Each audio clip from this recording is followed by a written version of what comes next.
Hello everyone, how are you? It is a lovely Thursday morning here in Western New York, late June as I'm recording this. And I was going to say we're on the eve of the Feast of the Sacred Heart. We'll come back to that though later in the show. This is Tea Time with Tiffany number 101. So we're past our big milestone. I feel all refreshed and happy about some of the little niceties that I added, our new theme music. I'm thinking of recording an outro, so we'll see. This is Tiffany getting fancy. It's not fancy for normal people, but it is for me. So yeah, I received some nice feedback about the 100th episode, and we'll come back to that as well. As we move through our items, I'm going to make sure I took some notes on that. Yeah, here it is. Okay, good stuff. All right, so let's start with what's happening, what's going on with me, and I've got lots of dance stuff, so I guess that's sort of our theme for the what's happening segment this week. But besides that, my kids have both finally officially finished with their school year. We took them out to dinner last night to celebrate, so that means that Anne will be moving into first grade in the fall. Henry, this is the one that's tough, okay? Henry will be in seventh grade. Oh, I so wish he was in a grade younger. I'm so not ready. His birthday is in November. It's a late birthday. The cutoff in New York is December 1st, which I know is pretty late as compared to other states. And he makes it so he could start kindergarten when he was 4, and still make the cutoff. So he's one of the youngest kids in his class. We could have, of course, chosen to have waited an extra year, and then he would have been one of the oldest kids in his class, like all of the kids with December birthdays, who are almost a year older than him. So I do wish, in hindsight, that we had done that, but hindsight is 2020. He's doing fine. He keeps up just fine. He's a tall kid, so he blends in pretty well with his classmates. But I feel very unprepared for him to be in 7th grade and to be so close to high school. My kids go to a K-8 Catholic school, so after 8th grade, he's going to have to go to a high school, Catholic or public. And I'm just not really ready to handle making that decision and what we're going to do. We would all like for him to go to the Catholic boys high school. That's just down the street from our house, but it's very expensive, so we will have to see how that all shakes out. But I'm not worried about that. I know that the Lord will take care of that, whatever it turns out to be, whether it be that school or a different one. That is God's will, but it's just difficult for me to think about moving on to making those types of decisions. I know it's still 2 years away, so I shouldn't count my chickens too soon, but I don't know. That's just a tough one for me. It just doesn't seem possible. When he moved to that school that they're at right now, he was in the public kindergarten, and we went to the open house at their Catholic school. And he was little. He's littler than Anne is now. I was pregnant with Anne, and that just seems like it was yesterday. So I don't know. It's tough. It's tough to realize how quickly time goes by. So that's what's been going on with me this week.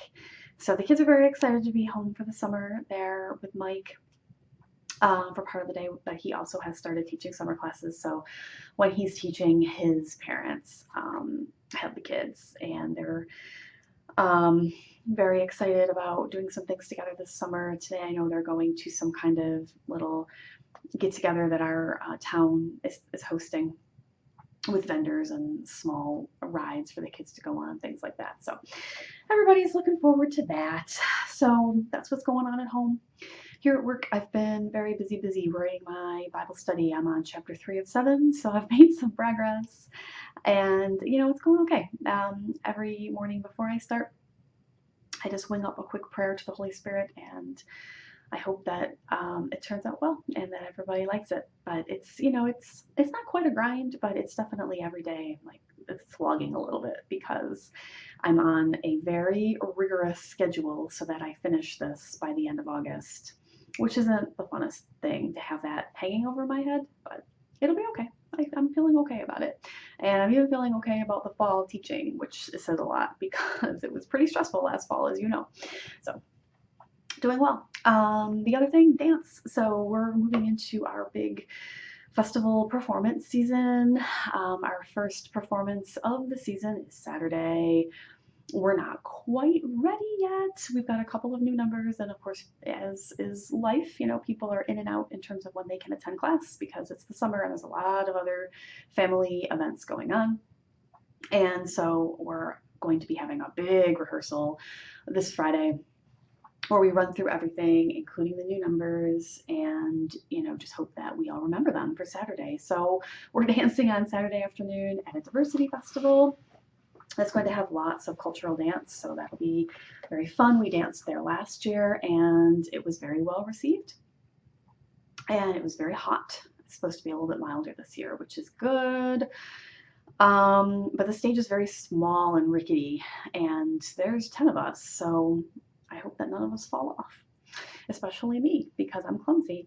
So yeah, we got that this Saturday. We have a performance the Saturday after that at an artisans market, and we dance there every year as well.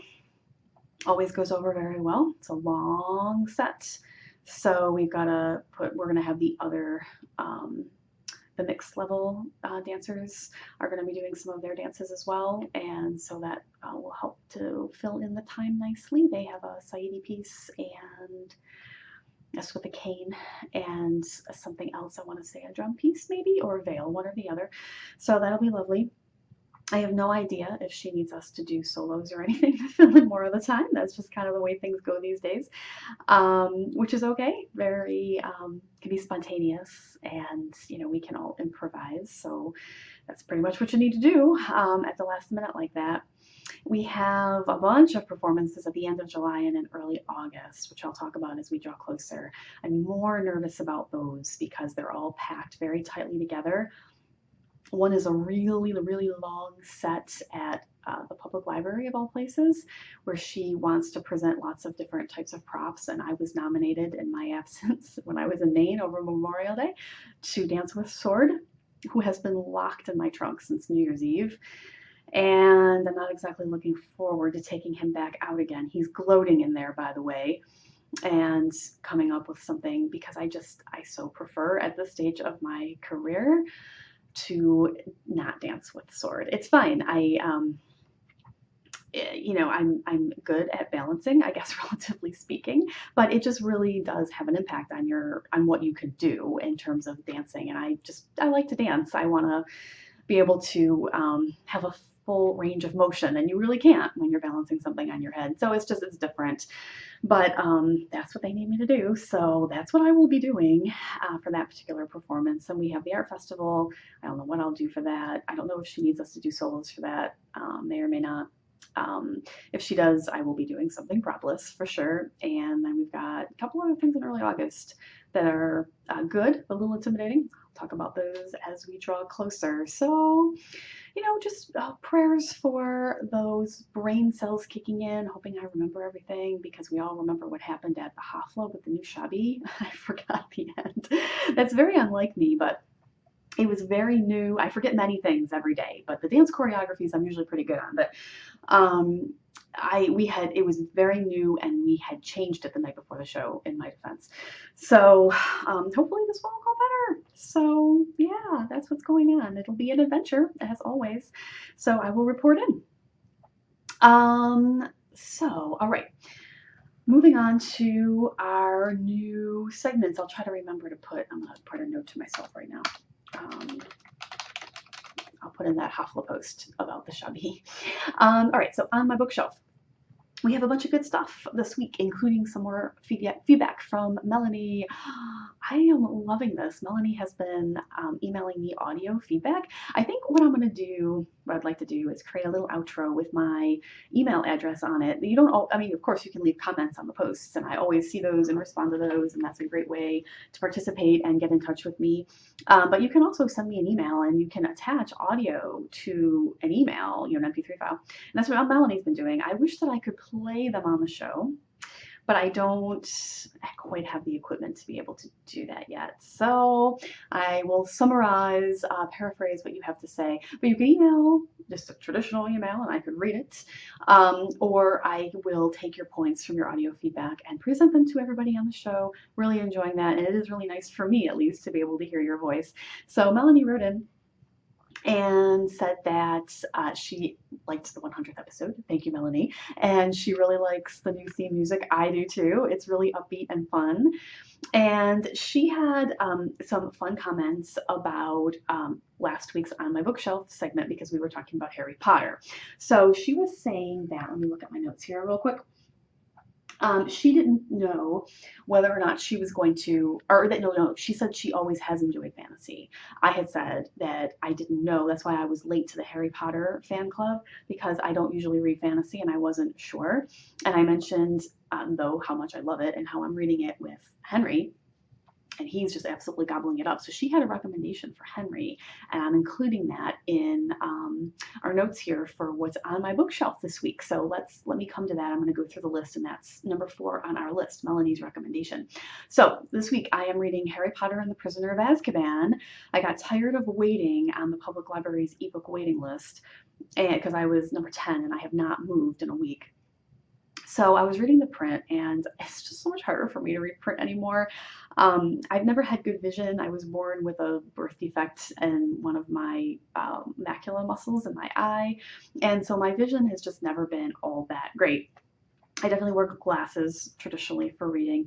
The Kindle makes it so much easier for me because I can increase the font size. And so I was reading just the regular print, and it's just, that big, because the Harry Potter books are so thick, and I'm trying to balance this in bed and, have it the right distance away so I could see the print. And it was just going very slowly. So I decided to, because I'm trying not to just buy them all for Kindle, because that adds up when there's all those books. But I do have Amazon Prime, and so I could get The Prisoner of Azkaban via the Kindle Lending Library. So that's what I did, and that means that I now happily have it on my Kindle, and I am on, I want to say I'm about 30% of the way through the book. I am on chapter 7. They've just started their classes for the semester at Hogwarts, and they've got some new professors and new courses, and it's like all very fun. So I'm reading that and loving it. Melanie is also reading along with us on The Well, our summer book club. I read the first 4 chapters for our post yesterday, and I'll be reading the next 4 over the weekend for next week. So that's been my pace, as I usually read them on Sundays, and then we post about them on Wednesdays. So I had several comments on that. So I know Delta Flute, you're reading along with us, Melanie. Donna Alice is reading along with us, and Samantha, I know you're reading along with us. Christina is the one who originally recommended this book for us. She has already read the book and loved it. So I was really happy to get everybody's comments, and I responded to everybody. I really enjoyed the beginning of the book. Like I mentioned in the post, I wasn't sure if I was going to love it yet or not, because it's not the type of fiction that I usually read, but it is very compelling. So good stuff. I'll have all of my thoughts in a link in the show notes to the first post on chapters 1 through 4. I'm also reading that next Amish quilt shop mystery book, number 4. It's called Murder Plainly Read. I couldn't resist. I had some gift card money, and so I bought that as an ebook. Not expensive. I want to say it was $7.99, and I'm loving it. It's about so our heroine Angie gets involved in her little small town in Ohio in a bookmobile, so a fundraiser for the library, and of course there's a murder in the bookmobile, so the obvious book library tie-in was very appealing, and the series was already appealing enough to me, so I have started that one, but I've been focusing more on Harry Potter and the Well, so I just kind of fill in with that. I can just read it as my leisure as I have time throughout the week. Murder Plainly Read. Melanie's recommendation for Henry. So this was another fantasy book, young adult, and it's called Will Wilder, number 1, The Relic of Perilous Falls. I do have a link in the show notes. So this is more fantasy for that age group, and interestingly, it is written by Raymond Arroyo, which some of you may recognize that name. He's the host of the news show over on EWTN. What is it called? The World Over Live. And so I've seen him on there many, many times. This is just a $2.99 ebook, so very reasonably priced. Obviously, also available in print, only $5.60 for paperback. And it sounds really interesting. Take a look at the description over at Amazon, but it definitely sounds like something that Henry would like. He really does enjoy fantasy. And, being written by a Catholic author, it's going to have, I'm assuming, some religious sort of overtones. I'm thinking probably similar to The Lord of the Rings and that type of fantasy. So yeah, I'm definitely going to be recommending this to Henry. So wonderful new addition to my bookshelf. So lots of reading, lots and lots of reading. Over in my prayer corner, the Sacred Heart Novena is wrapping up as of today. The Feast of the Sacred Heart is Friday, June 23rd, and I've really enjoyed the novena. I've been praying for a friend's intentions, and it's been really lovely. And during the course of the novena, her intentions that I was praying for, I can definitely see some things that have happened during the novena. For myself, the intentions that I have, that's one of my other friends has been praying for on my behalf. There's been some movement on that as well, interestingly enough. I had asked for the person who would be praying for me to just pray for the anxiety that I am definitely prone to. And I've just been feeling a little overwhelmed for like a couple of years, let's just be honest, if not my whole life. It's just part of the way God made me, my personality, but it's definitely heightened in the past year or two. It's just my state in life. There's a lot going on right now with the ages that my kids are at, with where I'm at in my career, even just with my more hobbies, personal endeavors. There's just a lot of new things going on with dance, with writing, with blogging, with podcasting. And it's all good stuff, but I tend to take on too much, and that does not help a person who is already prone to anxiety. And I know that I just need to not put so much pressure on myself. Things are going to get done. I don't need to worry about it so much. And so that was my prayer intention for this novena. I've been seeing some things that I can do to help myself, and I need to implement those things. So we're working on it. We're definitely working on it. I'm thinking that in July, my recommendation would be that we pray the Saint Kateri Novena. I know that her feast is in mid to late July. So I will mention that if that draws nearer. I know that we've been praying the Sacred Heart Novena using the links provided by praymorenovenas.com. And they had already put out an email that their next novena that's starting in late June, and it's the novena to St. Maria Goretti. So if you're interested in praying that, definitely go sign up over at their website. All right, our Creative Commons. I finished. I have a picture in the show notes. If I had been thinking, I would have brought it in to show for the video, but I did not remember. I started this probably a year and a half ago. It's ridiculous, but a summer dress for Anne in a bright green neon yarn that she picked out. It's called Green Apple. And the pattern is called Merity. I have a link in the show notes. And it's lace. So it's got a lace yoke here, and then a kind of an arrow looking lace pattern that goes down the body with a cute little lace trim at the bottom. So it's supposed to be a dress. Because it took me so long to make it, it is now a tunic. But I finally finished it, and it's very cute. I was running low on yarn anyway, besides just being sick to death of it. So it was fingering weight yarn. Never again. Please remind me of this. Fingering weight garments, I just don't think are for me. They take so long because the yarn is so thin. I just prefer, if it's not socks, I prefer, which really work well with fingering weight yarn. You can make socks out of thicker yarn, but they work well especially if you want to wear shoes with the socks and you're not just going to be wearing them around the house. Fingering weight is the way to go. But for garments, I so prefer at least sport weight, if not DK or worsted weight yarn, and then your garment works up a lot faster. So I'll be doing that from now on, but it turned out really cute. You can see the picture in the show notes. I've got a bunch of new things going, so I'll talk about one of those next week. Started my Christmas list, like I mentioned the other day, and I'm still working on a sweater for myself for the fall for when I go to the New York Sheep and Wool Festival that I want to wear. I need to have it done by October 16th, somewhere in that family of dates, and it's a pretty involved cabled sweater, so it's taken me a little time. So working along on that. So I'll pick one of those to feature next week in our Creative Commons. So that's what I got for this week. How's it going with you? Write in and let me know.